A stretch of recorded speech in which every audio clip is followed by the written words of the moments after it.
परंतु नमस् शब्द संस्कृत से निकला है। इसका अर्थ है आत्मा का दूसरी आत्मा से आभार प्रकट करना।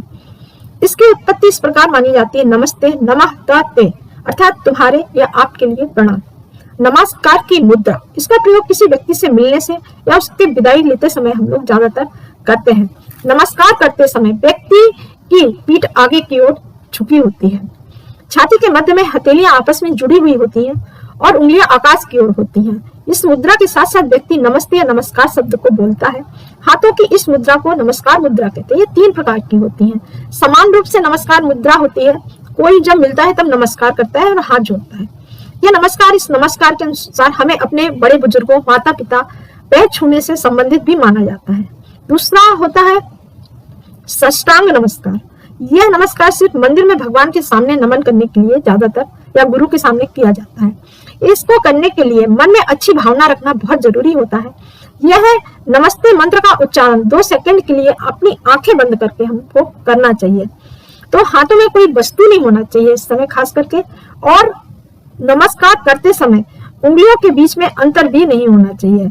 और मंदिर में जब देवता को नमन करते हैं तो छाती के पास जोड़कर आगे की तरफ झुककर पैरों में बिना जूता चप्पल के हम सर ढककर नमस्कार करना चाहिए।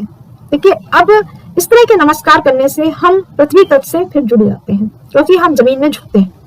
अगर आप अपने मन में अच्छी भावना रखकर नमस्कार करेंगे तो आप में पॉजिटिविटी आएगी। आपके 5 जो तत्व हैं वह एक्टिव होंगे जब 5 से मिल जाएंगे। तो इस तरह मंदिर में नमन करने से व्यक्ति का मस्तिष्क, ब्रेन लेवल काफी कूल हो जाता है। और ग्रामीण क्षेत्रों में महिलाएं इस चरण स्पर्श करती हैं और अपने पर इस तरह हल्का दबाव बनाती हैं जिससे कि उन्हें एक तरह की एनर्जी मिलती है। भारत में एक मनोवैज्ञानिक पद्धति नमस्कार की रही है।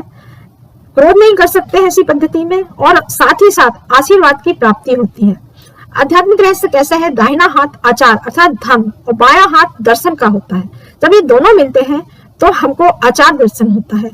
ऐसा मान सकते हैं कि दाई इड़ा और बाई पिंगला नाड़ी दोनों जुड़कर मस्तिष्क पर एक त्रिकुटी के स्थान पर सुषुम्ना का होना पाया जाता है। तो यह बीच वाली हमारी एक्टिव होती है, जिसे आज्ञा चक्र कहते हैं। इसलिए हम लोगों ने नमस्कार को बहुत महत्व दिया है। इसके अलावा हम कहते हैं कि इसका तरीका बहुत ज्यादा अच्छा होना चाहिए। दोनों हाथों के पंजे छाती के पास लगाकर हाथों के पंजों को मिलाकर ही करना चाहिए। इस तरह से देखा जाए गुस्सा भी नहीं करना चाहिए, पैरों से भी दूरी नहीं ज्यादा दोनों की होना चाहिए। और आंखों को बंद करके अगर नमस्कार करते हैं तो आपकी सुषुम्ना नाड़ी एक्टिव हो जाती है। क्या नहीं करना चाहिए, नमस्कार करते समय सैंडल या चप्पल नहीं पहनना है जब खास तौर से हम गुरु या भगवान के सामने हैं। वहीं पर हमको जूते और चप्पल के साथ साथ चेतना और शक्ति का समन्वय रखना चाहिए। इसलिए हिंदू परंपरा में नमस्कार का बहुत ज्यादा पूरे भाव को जोड़ता है। तो जहां पर हम पूरे शरीर की रेमेडीज करते हैं, हस्त हमारे बुद्ध है, बुद्ध के पास का स्थान है मिथुन राशि के पास का। हस्त की देवी सविता देवी है, सूर्य देवी है। उसको इसलिए बता रही हूँ कि हम यहाँ नमस्कार में अपने सूर्य को भी एक्टिव कर रहे होते हैं।